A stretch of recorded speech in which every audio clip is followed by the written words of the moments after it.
Hello everyone and welcome to the channel. I'm Emmanuel, I'm an Airbus pilot, and welcome to our after landing and parking tutorial for the fly-by-wire Airbus A380. We have just vacated our landing runway and we are going to start our after landing flows. The flow is divided into two sections, one for the pilot flying, one for the pilot monitoring. So let's start with the pilot flying section. The procedure is initiated by disarming the speed brake, which is the trigger to your colleague to start his part of the workflow as well. For the pilot flying, you disarm the spoilers and then you move up to the external lights, where you select the strobe light to auto, landing light off, nose light to taxi, and that's it. Last but not least, you move down to the EFIS control panel and make sure that an appropriate range is selected on the OANS. The pilot monitoring also starts down here by retracting the flaps. Then you go up to the overhead and start the APU. Engine start selector as needed. Normally it's in the norm position. And the engine anti-ice as needed. Again, temperatures 10 degrees or less with visible moisture. That is when you turn the engine anti-ice on. Last but not least, make sure that an appropriate range is selected on the OANS on the right hand side as well. And finally, ensure that the weather radar is turned off on both sides. Last but not least, monitor the brake temperature that you will see on the wheel page as soon as the APU start is completed. So with that out of the way, we can go ahead and start our taxi in. And for the taxi in, the same procedure applies that we already had for the taxi out. So I'm going to accelerate this one a little bit until we arrive at the gate so that we can run the appropriate parking procedures without the need to monitor a 10-minute taxi now.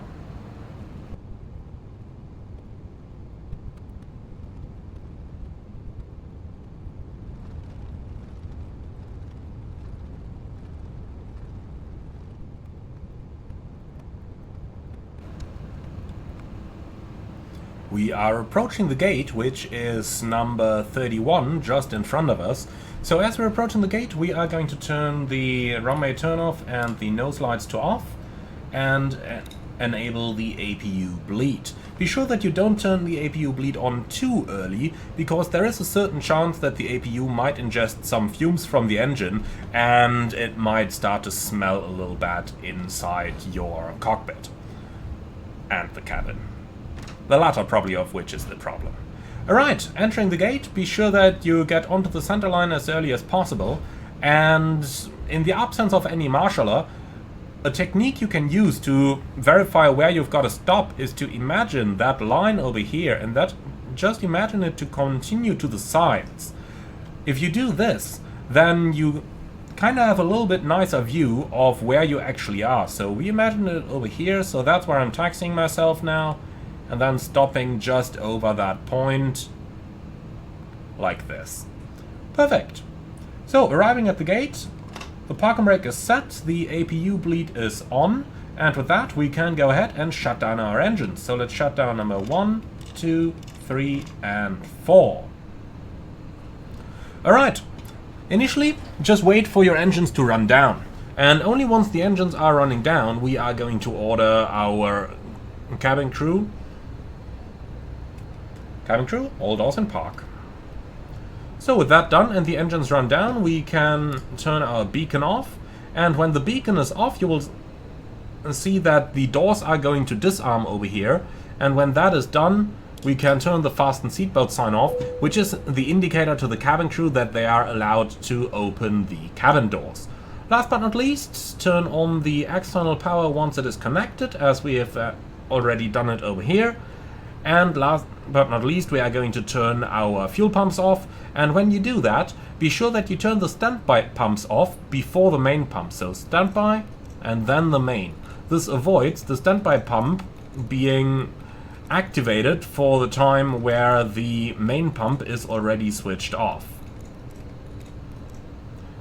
Alright, and that is it. Let's go for the parking checklist, please. So, parking brake are chocks, brake set, wing lights are off, they've never been on. And that's the parking checklist completed. So, Last but not least, let's go into the surveillance page, turn our transponder standby, that automatically disables the TCAS as well. Then we go onto the fuel page and verify that we've had an even fuel usage across all tanks and across the fuel used for each of the engines.